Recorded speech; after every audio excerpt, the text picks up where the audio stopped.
कार्यालय में घुसकर तृणमूल पार्षद की पिटाई, हमलावर तृणमूल कार्यकर्ता। लोकसभा चुनाव के मौसम में भाटपाड़ा में तृणमूल कांग्रेस का आंतरिक कलह फिर एक बार सतह पर आया। हुआ यह कि 10 नंबर वार्ड के तृणमूल पार्षद सत्यन राय के कार्यालय में घुसकर पार्षद एवं उनके बेटे के साथ एक युवक ने मारपीट किया। खबर पाकर पुलिस मौके पर पहुंची।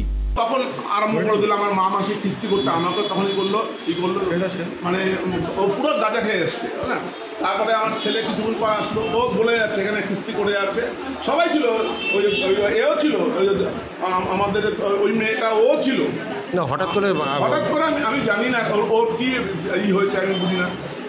তারপরে আমাদের হাত দিল, আমাদের হনচুপ করলো, আমার ছেলেকে মারলো। কি বললো? বাবাকে বাঁচাতে গিয়ে আমি আহত হলাম। আমি 15 দিন আগে অপারেশন করে এসেছি। কিন্তু এই যে দুর্নীতি যারা, এদের লাস্ট অবধি দেখবো এটা কত দূর অবধি যেতে পারে। তৃণমূল আমরা করি, আমি 10 নম্বর ওয়ার্ড কাউন্সিলরের ছেলে। আইন আছে, আমরা আইনের পথে যাব, আমরা গুন্ডাগার্দি করি না।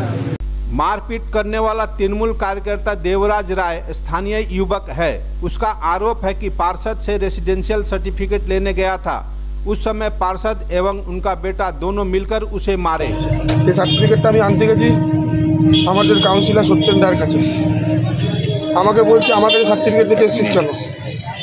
যা তোর বাবা सोमनाथ साहब और टिंकू घोष देवे सर्टिफिकेट। আপনাকে কে মেরেছে আপনাকে? सत्यन राय। जगदल के विधायक सोमनाथ श्याम ने घटना को गुटिया कलह मानने से इनकार करते हुए कहा कि तृणमूल कांग्रेस हिंसा की राजनीति में विश्वास नहीं रखती। নিজেদের মধ্যে একটা কিছু কথা কাটাকাটি হয়েছে কিছুদিন, সেটা নিয়ে আমরা প্রতি দেখছি এবং আলোচনা করবো কেন হয়েছে। আমি আমাদের প্রেসিডেন্ট বিজেপি ঘোষকেও ডেকে পাঠিয়েছি। আমরা এখনই আলোচনা করছি কী ব্যাপারে কী হিংসার রাজনীতি আমি একদমই পছন্দ করি না। যদি কেউ করে থাকে সেটা নিশ্চয়ই করতে দেখি যে কে কী করেছে। অনেকেই অনেক রকম কথা বলে যে কেউ অ্যাকচুয়ালি কথাটা হয়েছে কোনো দলবিরোধী কথা নিয়ে কাটাকাটি আমাদের ব্যাপারটা হয়েছে। যাই হোক, আমি ব্যাপারটাকে দেখি, নিশ্চয়ই। এটা কি গোষ্ঠীদ্বন্দ্ব?